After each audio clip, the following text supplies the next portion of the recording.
Hey, what's up, YouTube? Billy here from Christian Brothers Equipment of Kentucky, coming to you with another exciting video. It's exciting because today we're working on carburetors, probably the #1 thing we see come into our shop. So today, the beast on the bench is a 1986 Honda TRX250. These things have been around for a long time. They're great running little quads as long as they're able to get the fuel. This guy here, having some carburetor issues. Matter of fact, we had some pretty nasty looking stuff come out of there. I've even got Bernie away from the computer cleaning out rust out of the tank. Great fun. So we're going to go walk through some of the most common things that you have to go through to fix up the carburetor. We'll do a full rebuild on it using the all balls, and I'll give you the part number for that as well. I prefer to use all balls carburetor rebuild kits. Here's the particular part number for this one. If you have the same model, it's a 2261428. And as you see, nice brand new seals, jets, gaskets all around. So let's get into this. Of course, also we're going to need some tools. Off to the side here, I have several of the tools of the trade. The all-important Mr. Toothbrush. Probably your best friend for the carburetor. If you don't use it in your mouth, might as well use it on your bench. We also have an impact driver to loosen up those screws, which always seem to stick on these. So let's get things started. And hopefully you can see everything well now. So we're going to start out just by opening up our carb kit here. Get things ready to roll.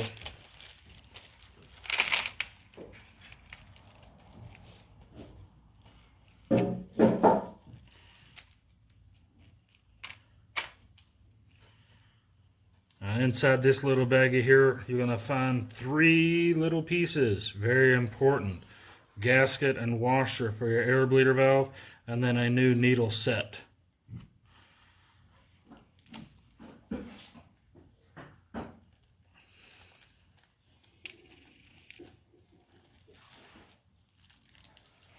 Get out of there. Alright, we'll start off just by, of course, pulling off some of these hoses that are not necessary.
See how bad it really looks.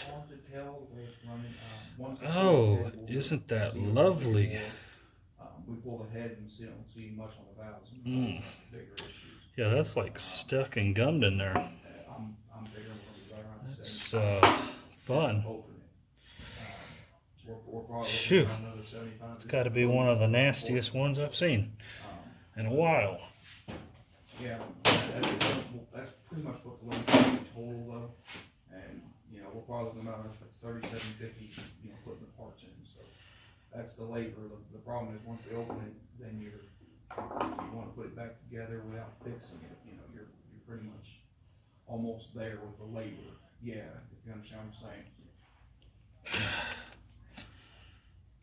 All right, we have and to pull the bottom, pull the crank. Oh boy. Just loosen the piston off the crank, push it up through the cylinder, and then redo the rings. Float bowl is stuck.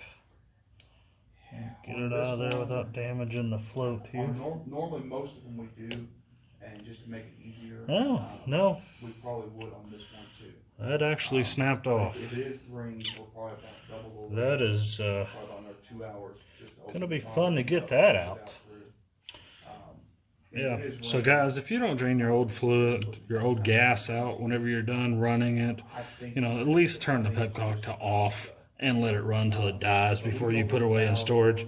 So all this is old gas that has gotten stuck and gummed up, and now it's going to be a war just to get the old valve out.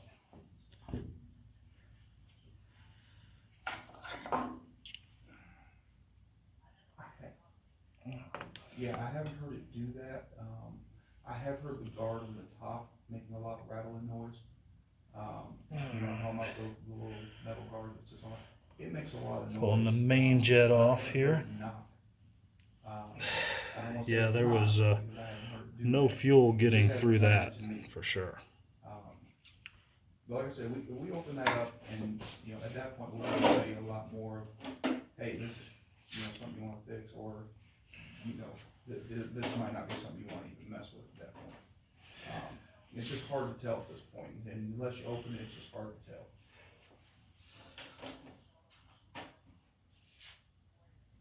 And it blow up on that, yeah. Always helpful. Yeah, unfortunately. There we go.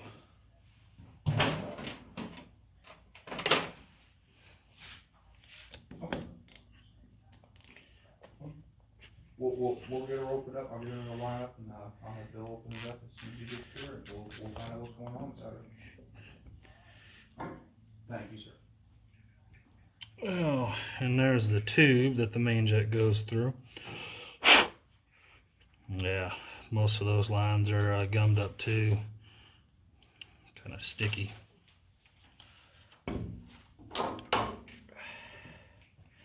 This here is just a little rubber stopper, which we've got a new one in our kit.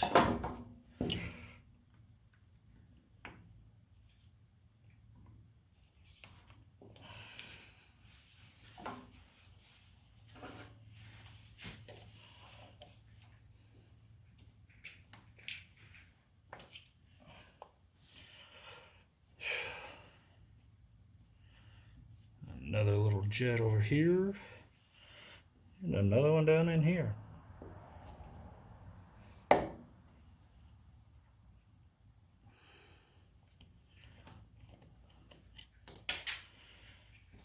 Yeah. Nasty. Alright. This set screw up here, that's your idle airflow screw. Very important to always keep this in the same position as you had it beforehand. Should be set from the factory, normally between 2 and 3 turns out. I always reset it back to what it came in originally as, and then I'll test fire and adjust if need be. So the best way to figure out your exact placement is your very bottom is always the same with all of them. So I'm going to just start out. So there's a half turn, 1 full, 1.5, 2, 2.5, and just a hair past 2.5 turns gets us all the way on the bottom. I don't know if you're forgetful like I am, but I have to write that down.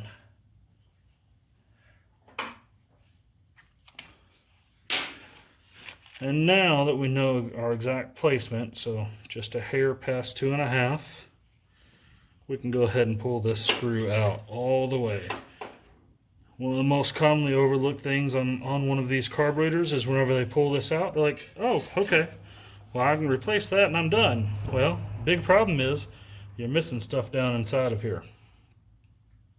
So, number 1 on that screw is a spring. Down below that,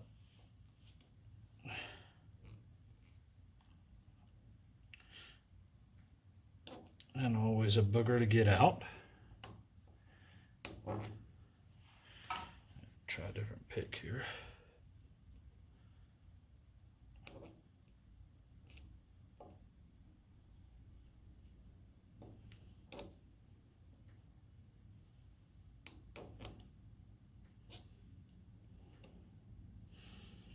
And always just be careful if you're doing this not to foul up your threads.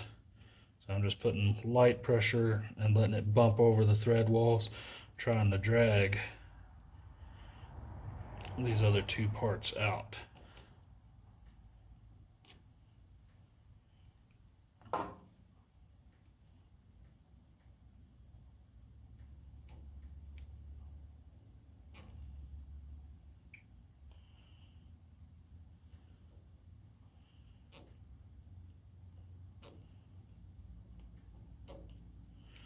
I don't know if you can see down inside there. There's actually a little washer and a rubber gasket. Those other two items I pulled out of one of the small bags to begin with. One of the most common mistakes in carburetor rebuilding is if you forget to get that rubber gasket out, you install the new one in your unit, your air settings will be off. And you'll be running rich, putting out black smoke like crazy, and can't figure out what you did wrong. Oh, almost had it. Oh, there's the washer.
And voila, finally the last little rubber gasket. Phew. So, whenever you pull these out, that's going to look like a spring. Then your metal washer, which this one got a little dented up and dinged up, but that'll go down on there. And then your rubber gasket goes down on top of that. If you do not get all three pieces of these out, whenever you go to put it back in, you're going to have trouble. Now we have new of all of those comes in our kit, so we won't be reusing any of those. Now for the hardest part, it's going to be getting this needle out.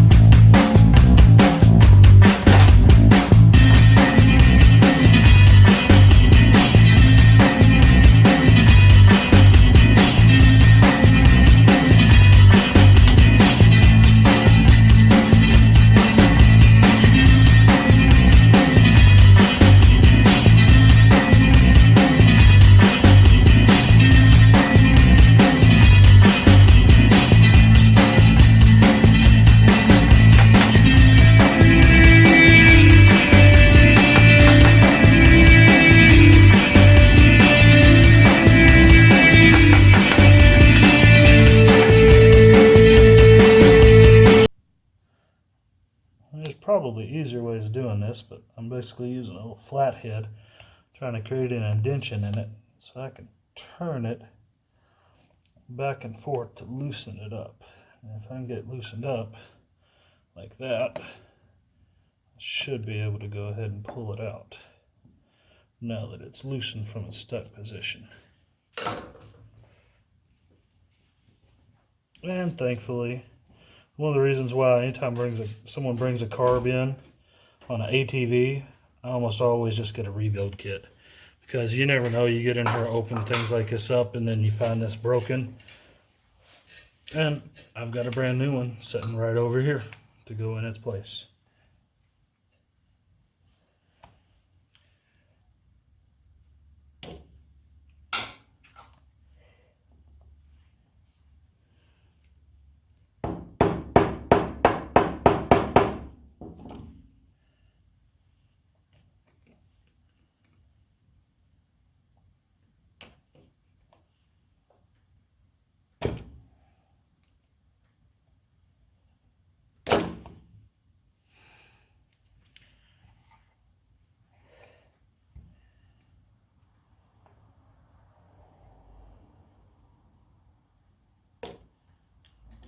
And there we go.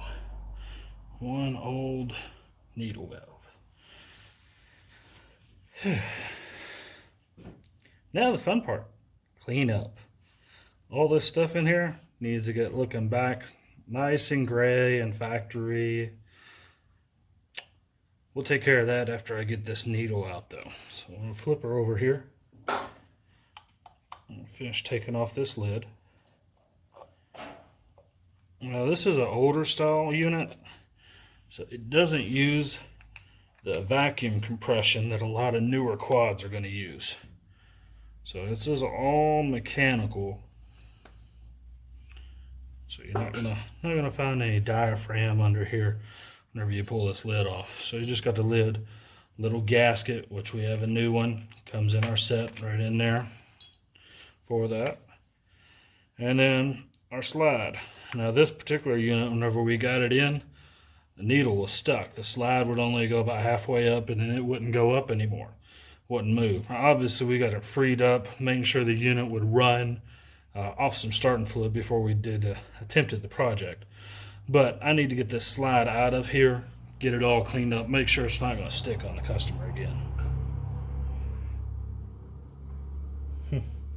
Apparently I am not the first person to have been in here. If you notice this right down here, this spring, not sure if you can see it, this spring that's sitting below this should actually be up on top, right around here, which I'll show you whenever I reassemble, but that should not be down there on the bottom because then it can slide off, like so. So somebody attempted a repair and didn't put it back together right. And no, in case you're wondering, I have not been in this carburetor before.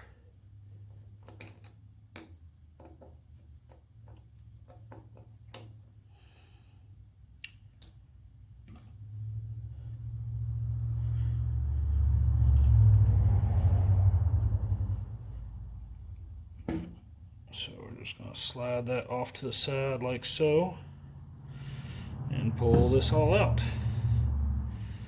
Now, you can see the metal is up and over on that bottom part, which is supposed to give tension and lock it in place on that groove right inside there.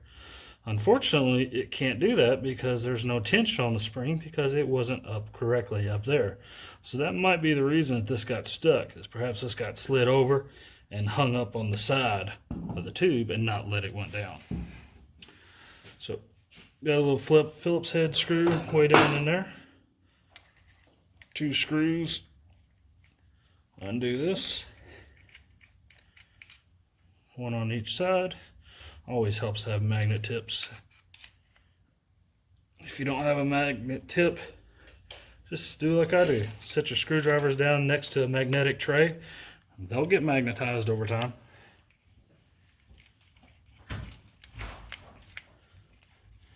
So a second screw out. Now this top part will come out here, and you can see better what I'm talking about. That spring's supposed to lay down and set on that groove. And then we have our carburetor needle. This right here, always replace it. Even if it looks like you got it cleaned up, if you've used an all ball set, you'll get a new one of these.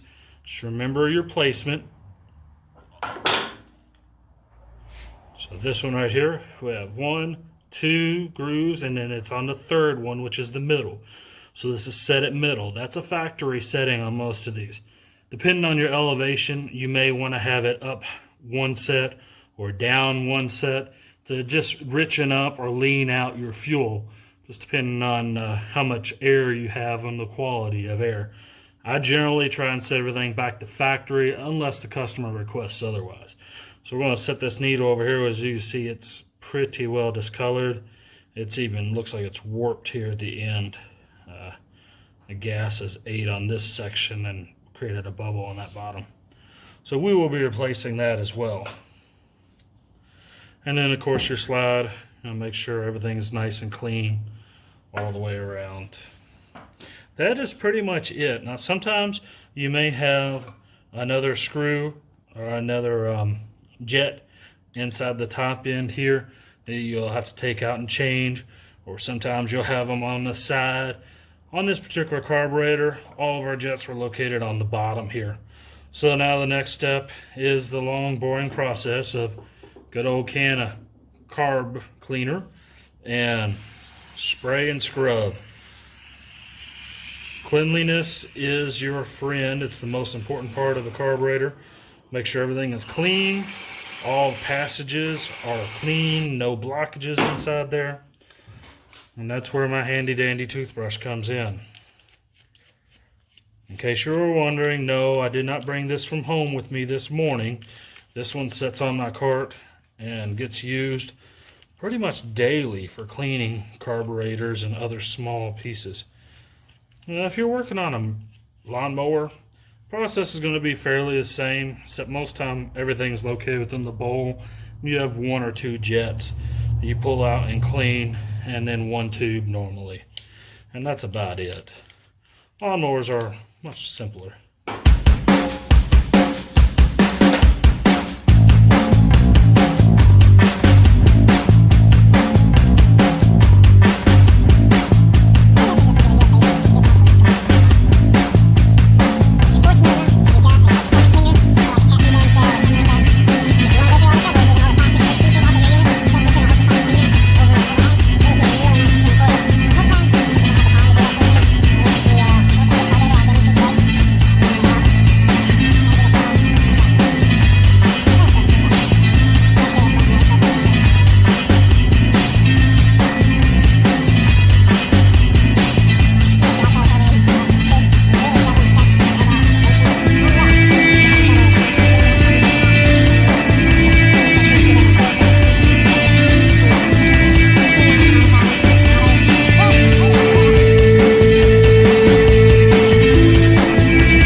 People oftentimes ask me why it takes so long to do just a simple carb job.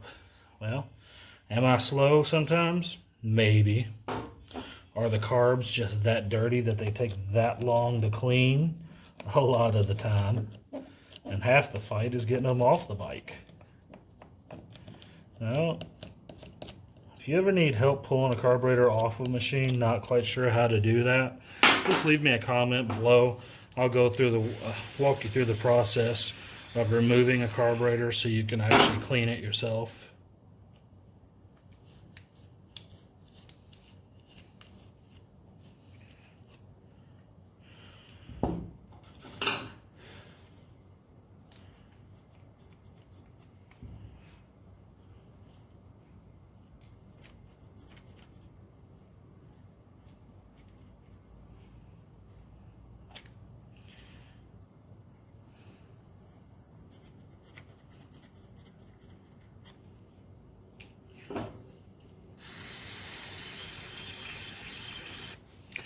Carb cleaner is your friend. Use it generously. Much rather pay an extra $4 for another can of carb cleaner than actually having to take the whole thing back apart again, because once you put it in the bike and fire it up, find out you missed cleaning a passage. You got some gunk in there. You got to spend another hour pulling it all off, pulling the carb off, going back through it again. So don't be stingy with your cleaners.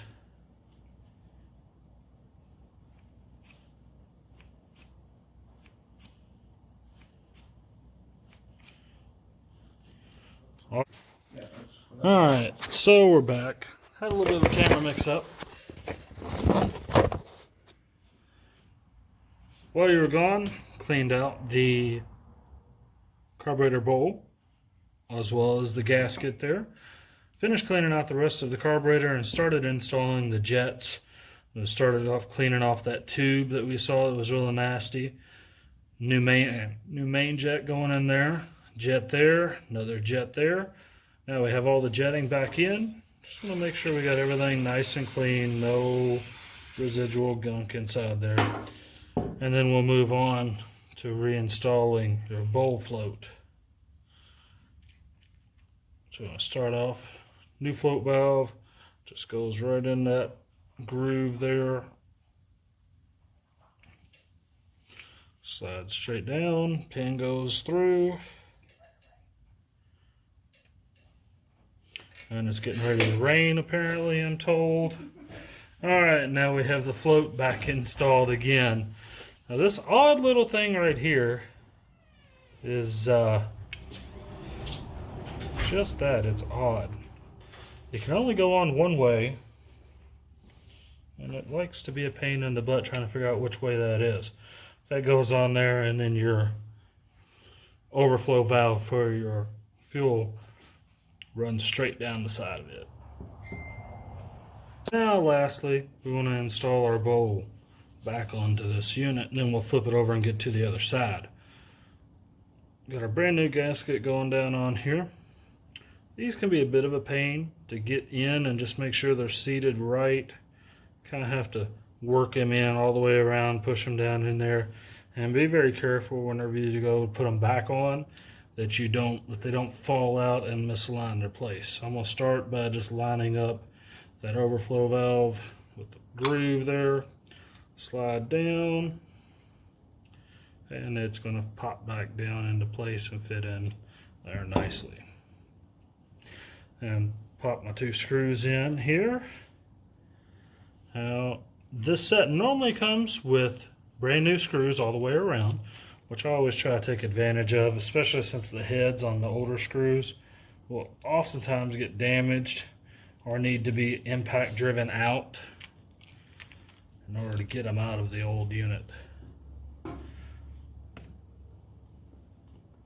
just going to do these two screws right here at the moment. So if you remember, the other two screws are located on our vacuum lines. Oh, and I almost forgot, we have to install our new idle airflow screw. So, like I said, you're going to start out with your screw, and of course there's a gasket which should go on the end of it right there.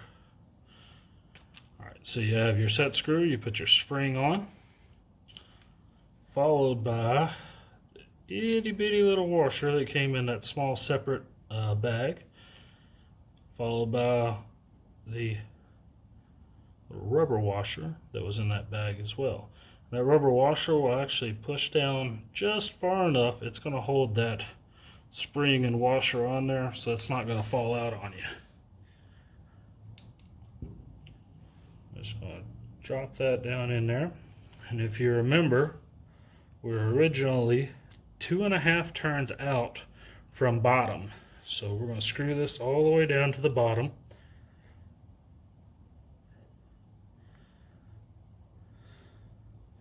So bottom was actually about right there. It's just a hair off from 90 degrees. So we'll go back to that 90 degree mark and then 2.5 out. So 1/2, 1, 1.5, 2, 2.5. It's important to note, sometimes in these sets, because it's an aftermarket set, your screw may look different or may stick out more or sink down in more. That doesn't matter. The main objective is to make sure that that needle point that comes out of the little hole right there is set at the exact same depth. So if you just count your screws down from original setting and then reset the new one to the same one, you'll be good to go. So that said, the bottom's done here except for those 2 screws, which we'll put in whenever we put the vacuum system back on. We're going to flip it over, and now's the time to put the needle in.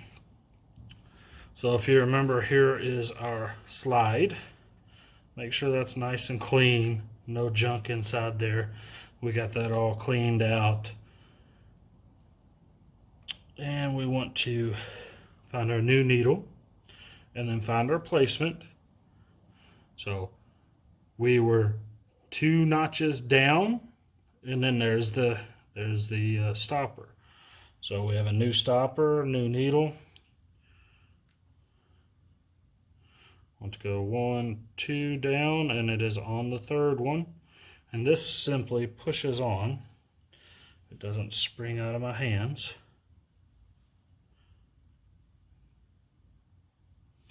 This simply just pushes straight on, and there it is.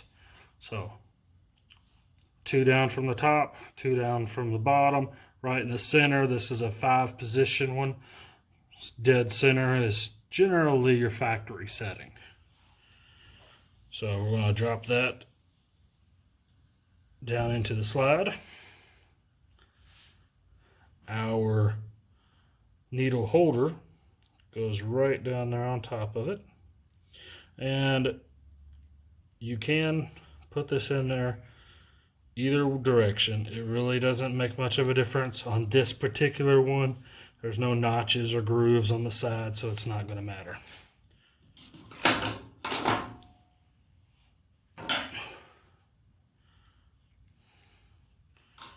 We'll find our little screws here. And just slide that right down in there. Line up the hole and just finger tighten slowly.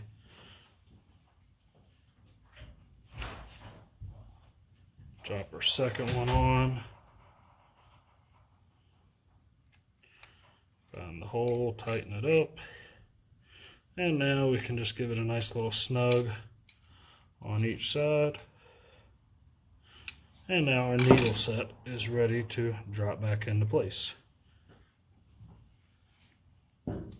Now, whenever you go to put this back in, you do need to make sure that you're putting it back in the correct direction. So, your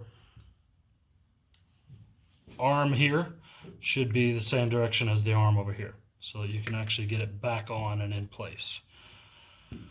So this is simply going to slide down and in, and the hardest part of this whole thing is getting this needle, or getting this spring back up into place. So I oftentimes just set it over to the side just like so. Slides over right where it should go. The spring is going to not line up on either side, but it's going to go right in the center. It'll pop down in there, and then this should actually slide over until that spring goes down into a little groove on this arm, as well as the lower one down below. So now, it should move up and down. Well, as soon as I finish putting this set screw back in,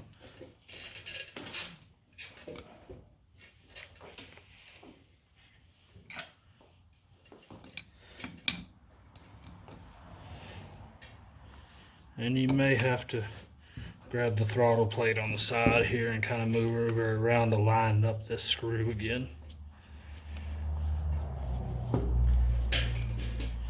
Snug that back down, lock washers on it. And now whenever you move it, your throttle moves up and down, slides moving up and down, nice and smooth. No sticks, hang-ups, and we're pretty much good to go. Throw our new gasket on here. Now this one looks out of shape.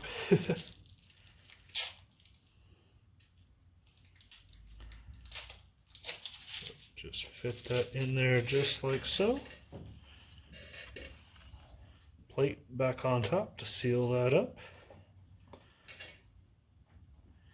Tighten your screws down, put your vacuum lines back on, and you're done. All right, well, now we have our carburetor here all finished up, ready to go back on our machine. While I had Bernie over cleaning up the gas tank, one of the things that we found on this particular unit is our fuel pepcock valve. You can see here, it's missing some parts. So this tube and screen used to go on the end of the pepcock valve. And unfortunately on this one, like on most of these, it's rusted off and snapped off. Now an original OEM from 1986, they don't make anymore, obviously. So we've had to go online, search up the old interwebs, found up an aftermarket solution and got that on order. As soon as that gets done, gets here, we'll go ahead and put the old gas tank back on, carburetor back on, and then we're actually going to go ahead and do a full service on it. Change out the oil, spark plugs, hit all the grease points, and then take this thing out for a test drive.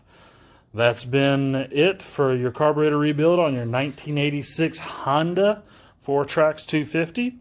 Don't forget to hit the like and subscribe button to us for future videos. Feel free to leave any comments, anything else you want to see or you need help with, questions. Always happy to help. We're Christian Brothers Equipment of Kentucky, located in Sulphur.